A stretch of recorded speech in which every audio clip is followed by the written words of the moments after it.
අයිබෝවන් scientific friction YouTube නාලිකාවත් එක්ක එකතු වෙලා ඉන්න ඔබ සියලුම දෙනාට සුබම සුබ දවසක්. ඉතින් අද අපි කතා කරන්නේ ඇයි මේ අහස නිල් පාට? අහස දවල් කාලයේදී නිල් පාටයි. ඒ වගේම සවස් යාමේදී ඇයි අහස රතු පාට එහෙම නැත්නම් තැඹිලි පාටට හුරු ආලෝකයක් ගන්න කියලා. මෙන්න මේ ප්‍රශ්නේ සම්බන්ධව ඉතාමත් විද්‍යාත්මකව ඒ වගේම සත්‍ය තොරතුරු ලබා දෙන්නයි අද දිනේ අප සූදානම් වන්නේ. ඉතින් පොඩි ළමයින්ට උනත් තියෙන ලොකුම ප්‍රශ්නයක්නේ ඇයි මේ අහස නිල් පාට කියලා.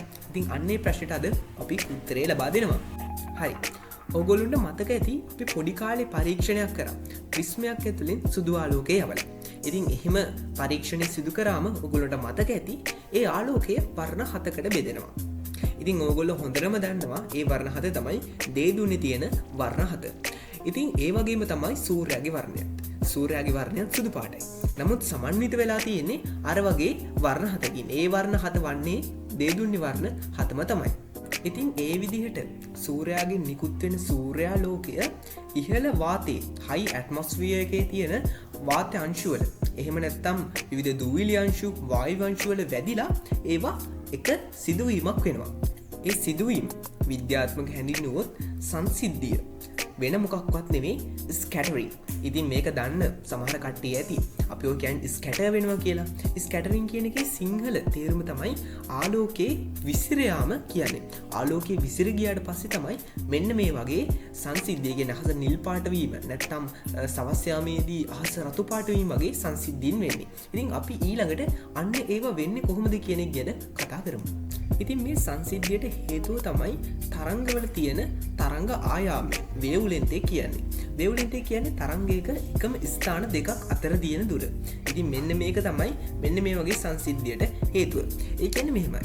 දැන් සුදු ආලෝකය ඇවිල්ලා පාටිකල්ස් වල වදිනවා. එතකොට ඒ පාටිකල්ස් වල වැදුනම ඒ තරංග ආයාමය ඒ වර්ණවල තියෙන තරංග ආයාමය ඉහළ හයි ඇට්මොස්ෆියර් එකේ තියෙන අංශු වල මැග්නිටියුඩ් එකට අංශු වල විශාලත්වයට වඩා ඒ තරංග ආයාමය විශාල වෙනවා.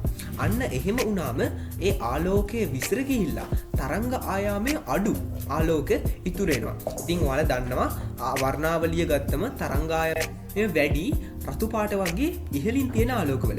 ඒ වගේම තරංග ආයාමය අඩුයි යටින් තියෙන දම් පාට නිල් පාට වගේ ආලෝකවල. ඉතින් මෙන්න මේ ආලෝක අතරින් තරංග ආයාමය අඩුම ආලෝක දෙක තමයි දම් සහ නිල් පාට කියන්නේ. මෙන්න මේ ආලෝක වලින් නිල් පාට සහ දම් පාට විසිරලා යනවා. ඉතින් විසිරලා ගියාට පස්සේ ඒවා ඉහළ ආකාශයේ ඉතුරු වෙනවා. ඉතින් අන්න එහෙම තමයි අපිට අහස නිල් පාට විදිහට පේන්නේ. ඉතින් ඔයාලට තව ප්‍රශ්නයක් ඇති. ඉතින් මෙහෙම නිල් පාටයි දම් පාටයි විසිරලා යනවා නම් ඇයි අපිට පොඩ්ඩක් හරි අහස දම් පාටට පේන්නේ නැති කියලා. මෙන්න මේකට එකම එක හේතුවයි තියෙන්නේ. ඉතින් සූර්යාලෝකයේ ගත්තම සූර්යාලෝකයේ දම් පාටට වඩා නිල් පාට වර්ණය වැඩියෙන් තියෙනවා. ඒ වගේම අපේ ඇහැ ගත්තත් දම් පාට ආලෝකයට වඩා අපි නිල් පාට ආලෝකයට සංවේදී.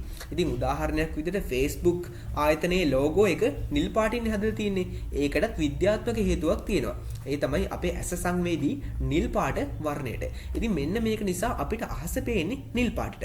මං හිතන්නේ දැන් ඔයාලා දන්නවා ඇයි අපිට අහස නිල් පාටට පේන්නේ කියලා.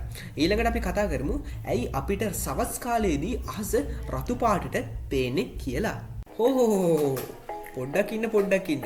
ඉතින් මේ වීඩියෝ එක මෙහෙම දිගටම කරන් යනකොට මට හිතුණා මේ වීඩියෝ එක දිග වැඩි වෙන හින්දා ඉතුරු කොටස ඊළඟ දවසට අරන් යන්න.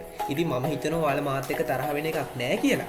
ඉතින් අපි ඊළඟ දවසේ හම්බෙමු. ඊළඟ දවසේ අපි කතා කරන්නේ ඇයි හවස් කාලයේදී ආලෝකයේ වර්ණය තැඹිලි පාට නැත්නම් රතු පාටට හුරු ආලෝකයක් බවට පත් වෙන්නේ කියලා. ඉතින් මේ වීඩියෝ එකත් බලන්න ඕන අපිව subscribe කරන්න, like කරන්න, share කරන්නත් කියලා අපි මතක් කරනවා. ඉතින් අවතකට කරේ ටික කරලා අපිත් එක්ක දිගටම සම්බන්ධ වෙන්න මේ scientific friction